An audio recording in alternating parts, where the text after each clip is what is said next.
Welcome to my new channel, and this will be focusing on my vlogging as teacher and visual lessons for the subjects that I'll be handling. So for our first video, let's start right now.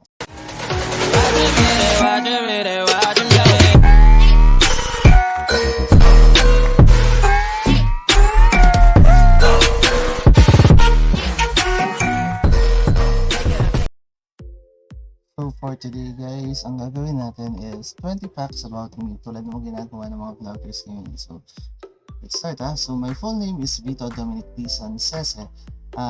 And ang name ko is, if I'm not mistaken, yung Dominic is based dun sa pangalan ng grandfather ko na Dominador. And second, my age is currently I'm 29 years old, but this year I'll be turning 30 years old. So my birth date, third info, is July 21, 1991. So I'll be considered as a Pinatubo baby. Okay? So dahil June nag-erupt ang Pinatubo, and few months pa nag-erupt for how many months yon, kasama ako dun sa matatawag na Pinatubo babies. Then number 4, location and place of birth. So I'm currently residing at Angeles City, and yun, dun din ako napanganak sa Angeles City. Siblings, I have a younger sister who is already a graduate of architecture at Angeles University Foundation. So let's talk about my relatives at 6th info. Okay? I have relatives at Canada, New Jersey, and California. Then dito sa Philippines, dito lang kami sa Angeles mostly, or Magalang isa. Okay. Most of my relatives are also teachers.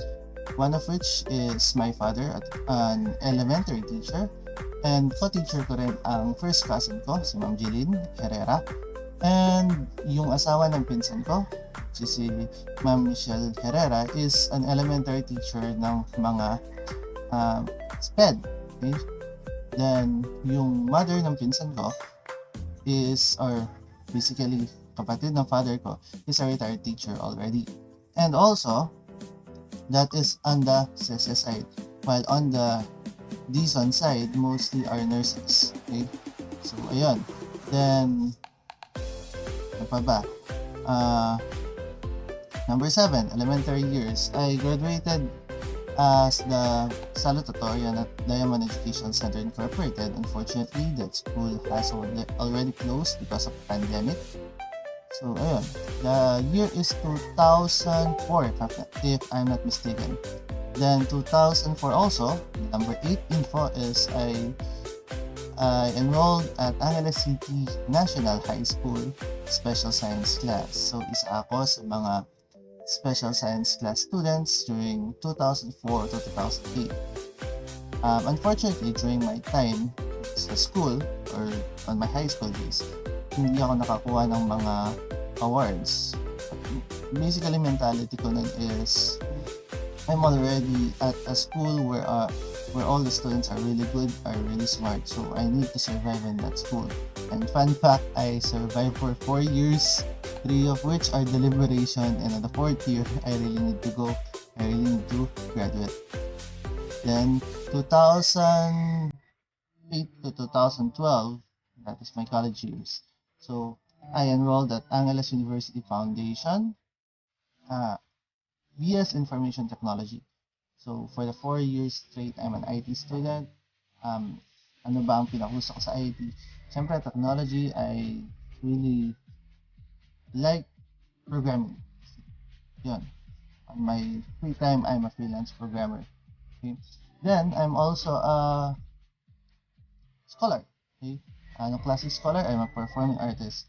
So, under Sanlahi Rendalia of Angeles University Foundation, Performing Arts. Okay? Then, as I graduate, siyempre, mahirap maghanap ng trabaho.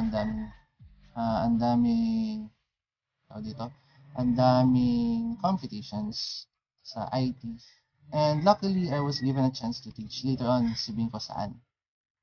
After a semester of teaching there, after 3 years and 1 semester of teaching, I enrolled to Methods of to undergo methods of teaching, which is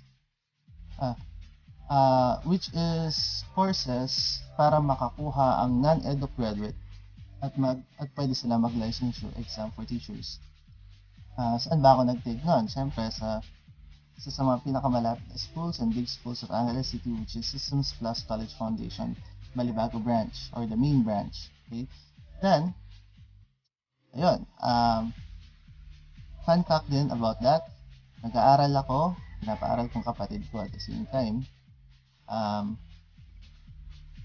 Katrabaho na ako at that time. Okay, my sister also is a part of Sanlahi Rondalla during her college years. Then, as of now, I'm currently I'm going to enroll for my thesis 1 writing for Masters of Information Technology at Holy Angel University. So, complete academic requirements. Konting tiis na lang, and I'll be a Master of Information Technology graduate. Then, number 12. Okay? Number 12 info about me is, ano ba ang trabaho ko before teaching? Actually, I only spent the month of August, September, and October as a programmer at VMware's, that is a third-party outsourced programming na nagkaroon kami ng connection with Prime Logic. Ang ginagawa namin are web-based application. Okay? So, I'm a web developer during that time. At till now naman, as a web developer, kaso freelance lang. Then, as I mentioned, nag-methods of teaching ako. So, kailan ba ako nag-take? That is 2016. Okay? So, 2016, I took the exam. Then, I'm really not expecting it because ang mga BSIT graduate na may methods of teaching during my time, ang major nila is social studies. Okay? So, nakapag-prepare ako math actually, pero ayoko math. So, ayun nga, sabi ko nga din sa may official sa PRC, pwede po bang math na lang? Pero in-explain sa akin is sa comms ay ang math. So, luckily, buti na lang nga at nalipat ako ng social studies. Total, gusto ko rin nanonood ng mga historical videos and documentaries. Nakatulong sa akin yon. And luckily, I passed with an average of 82 something. Okay. Unfortunately, konting-konti na lang makakapasok na ako sa top 10. Because sa top 10 or top notchers during my time, as 85 lang. Medyo mababa ang aming top notcher rates during my time. Tapos, teaching experience and schools assignments. So, sabi ko nga kanina, 1 semester, I started teaching for 1 semester pa lang nun. So, that is at Claro M. Recto Information and Communication Technology High School. Dito sa Angeles City, under din siya. It's a public school, under din ng Schools Division of Angeles City. Okay? So, doon ko na-experience na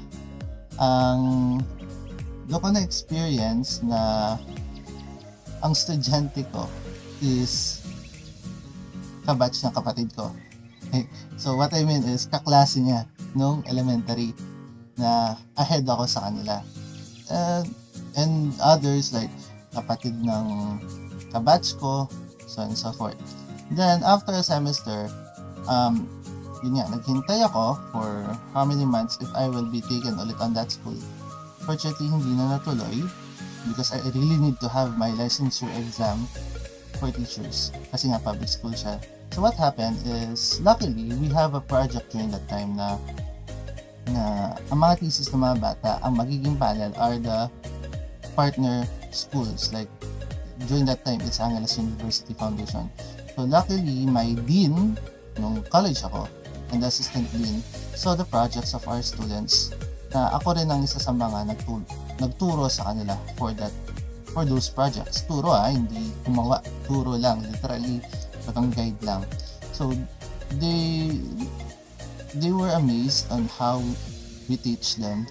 So June, if I'm not mistaken, first week of June or second week of June 2013, they were calling me, okay, to be hired agad. Hindi ako nag-apply sa Angeles University Foundation. Okay. They called me to teach to their elementary students. So, yun nga, nag-start na ako is second week na. Okay? Wala kasi daw silang computer teacher during that time. So, ayun, pinakamahaba kong years, 4 years ako actually sa Angeles University Foundation. Dati naka-faculty ako ng college, pero nagtuturo ng basic ed from on my first teaching, that is grade 3 to 3rd year high school. Okay? Tapos, nung naging let passer na ako, I was transferred to the integrated school faculty, focusing on grade 9 and grade 10 na nun. Then, 2017, and during the year of 2016 and 2017, dahil let passer na ako, I took the chance to apply sa public school, and luckily I was hired, and my first assignment was at Sapang Bato National High School. Dati naisip ko, paano kaya yung mga teachers na nagtuturo sa bundok, and it was really a good experience. I started teaching at Sapang Bato National High School 2017 until last year. Okay? Last year August. Okay, I was really blessed na nakapagturo ako sa mga ITAS natin. Okay? Not just ITAS but also yung mga students natin doon sa bundok. Okay? Alam ng mga taga-Angeles na ang Sapang Bato is bundok, literally. But I'm not walking up the mountain, but rather meron daan papunta doon. And now, as of August 2020, I was now assigned at Angeles City Senior High School. So, nag-request ako ng transfer, so I was transferred at Angeles City Senior High School. Together with my cousin, Ma'am Jeline. Okay? Ako ngayon ay nagtuturo ng senior high school, grade 11 sa school na yan. Then, ano ba yung mga subjects na handle ko? Let's go back in time sa Claro. Sa Claro kasi, sa Claro Emeracto Information and Communication Technology High School. Okay. So, ano ba tinuturo ko doon? Dati, I'm teaching animation, programming, database, and so forth. Mga computer-based subjects. Okay. And then, when I was hired at Angeles University Foundation, I teach students from grade 3 to 3rd year high school for my first year. So ayun, ano ba yun? Actually, napakalaking difference. You're teaching kids how to use the computer, which are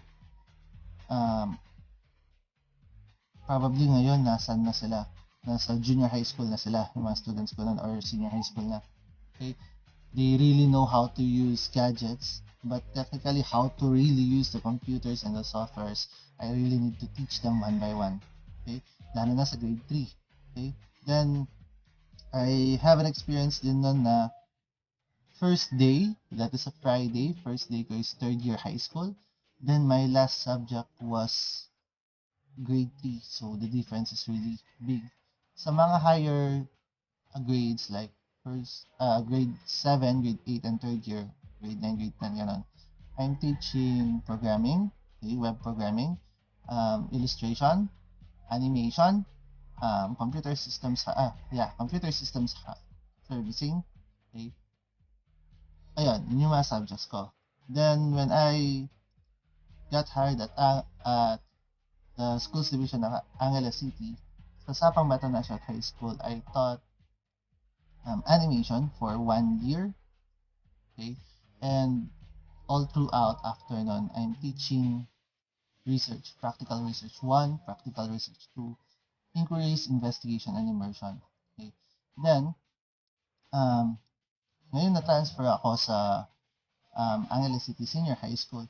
I returned on teaching animation. I also handled 21st century literature of the Philippines and the world for 1 semester.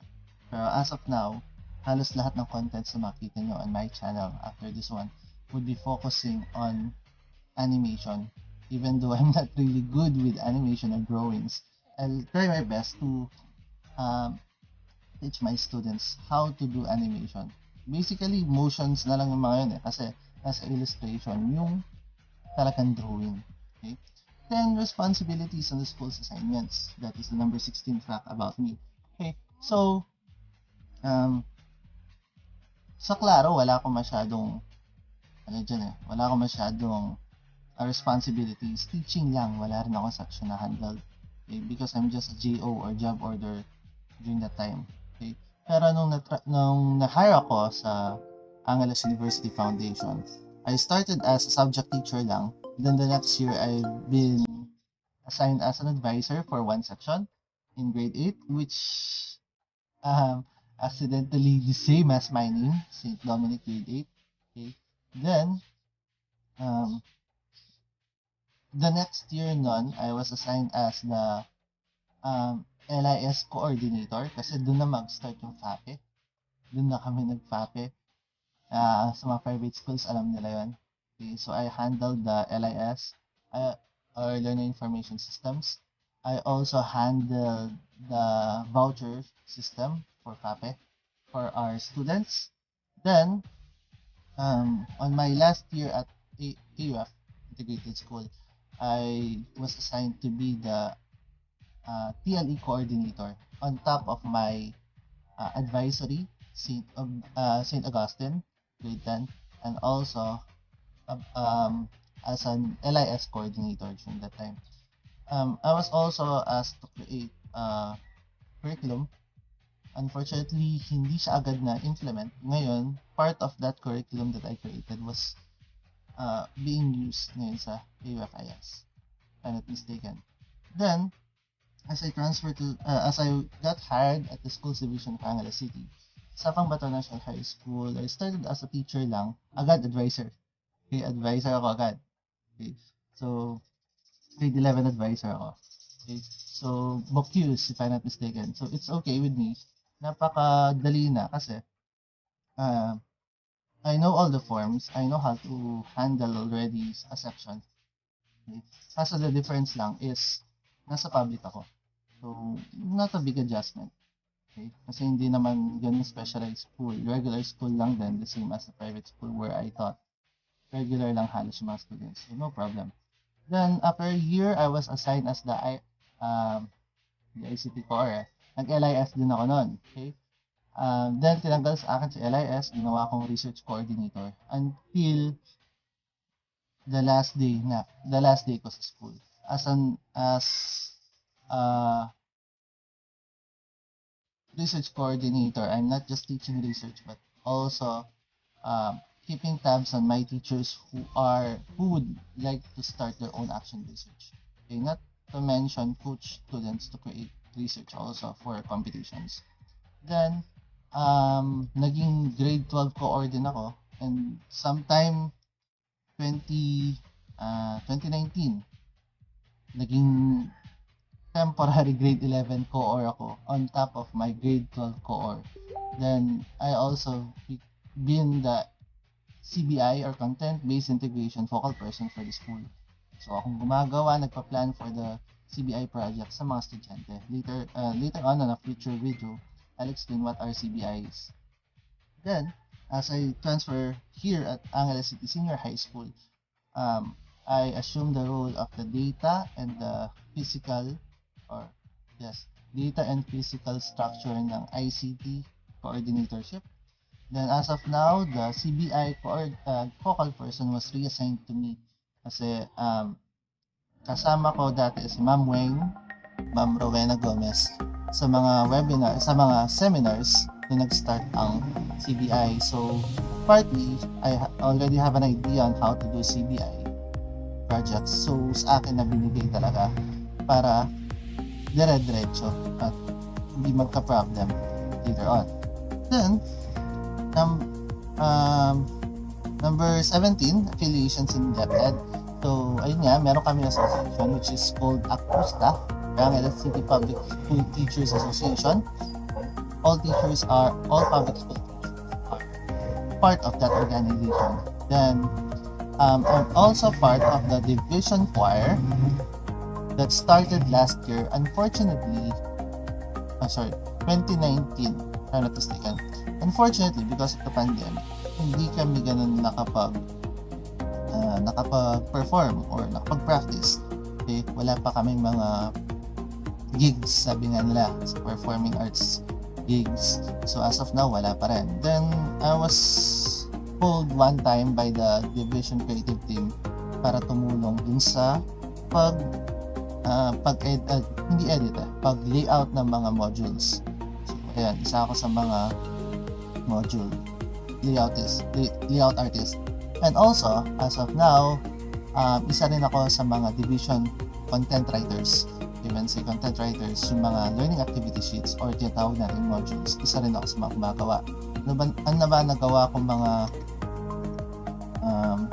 modules? So, I focus on animation, practical research 1, 2, 21st century literature, and inquiries, investigation, and immersion. Then, number 18, experiences in teaching. Ano na ba na experience ko? Madrama. Actually, may mga parents na umiiyak kasi nga bagsak yung mga anak. Tapos, dahil nga sa private, binabayaran yung tuition, so parang bayaran kami to teach. So, parang may mga parents na akala is tama lagi sila. I've experienced that. Students na pasaway, students na hindi pumapasok, students na hindi nagsasubmit. Ngayon nga, during the new normal, challenge yan. Kung meron akong 35 students, 10 lang ang pumapasok or less sa online class ko. Less pa nun nagsasubmit. So, napakahirap na situation namin yan. Then, I also experienced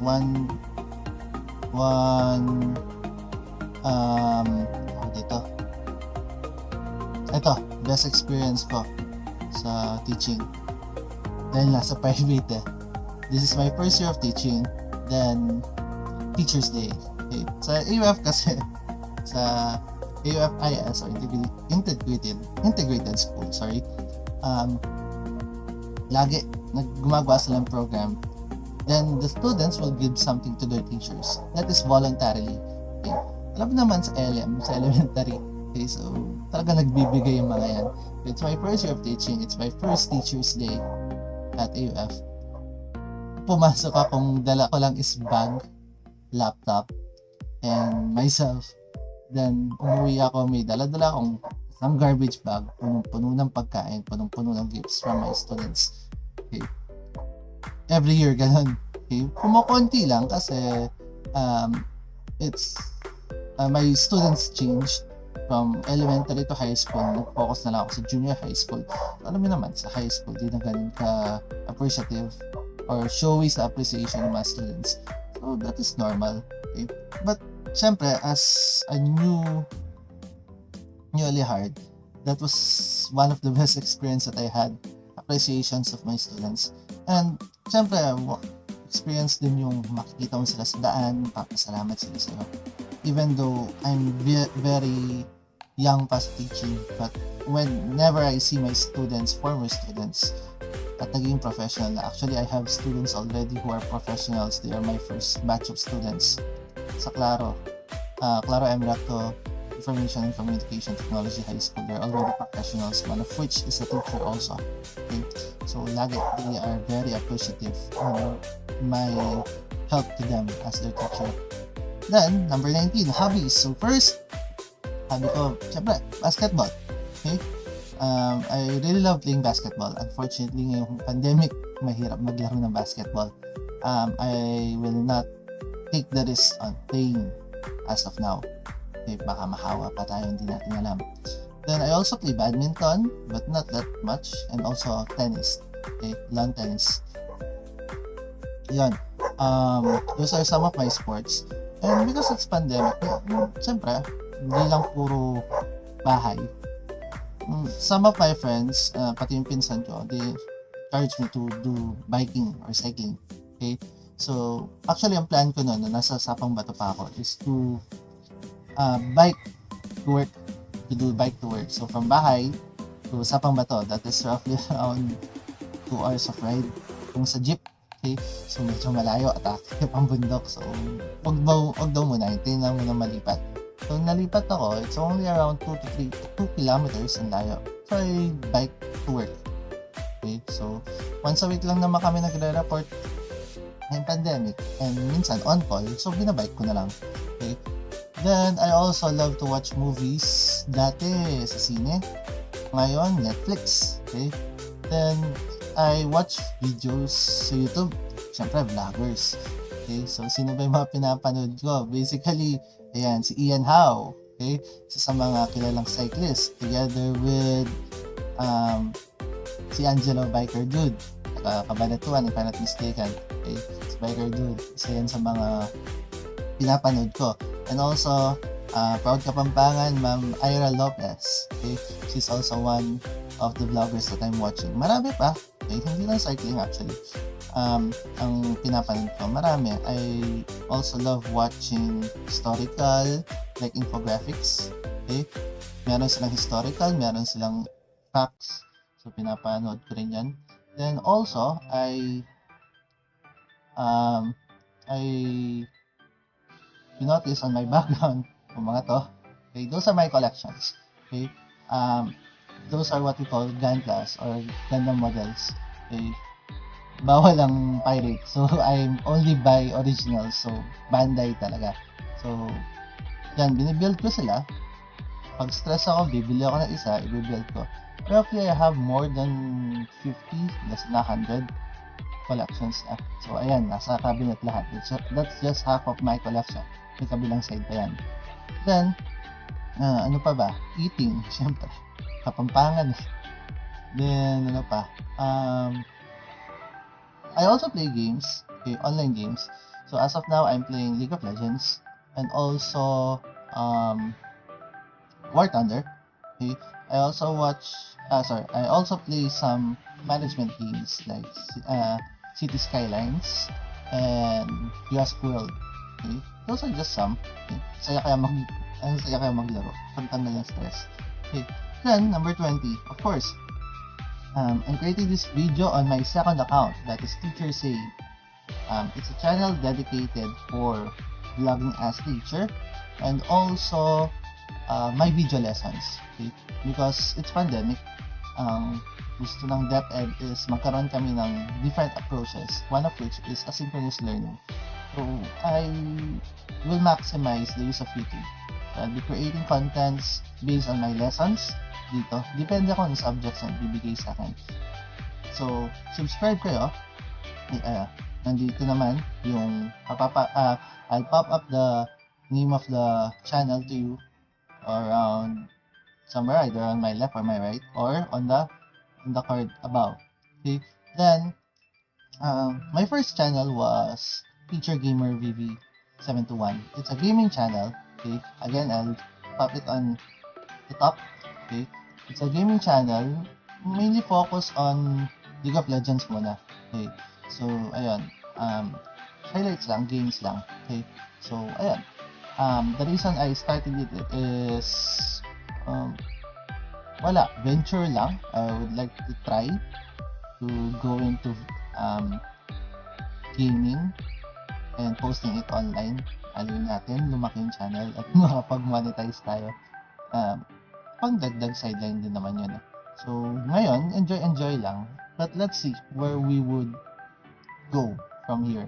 Okay, the same, itong channel, itong Teacher Say naman is mainly focused on teaching. Kaya nga, sa intro kanina, di ba? Inspire, communicate, serve. Basically, that is how those three are the things that we are doing as teachers sa DepEd. So, again, don't forget to with that, that's the last part of the 20 facts about me. Okay, so again, don't forget to subscribe, guys, on my two channels. Again, as Teacher Gamer VV721 and also Teacher Say. So links down below on the channels that I mentioned kanina. Okay. So thank you for watching and let's see each other again next time.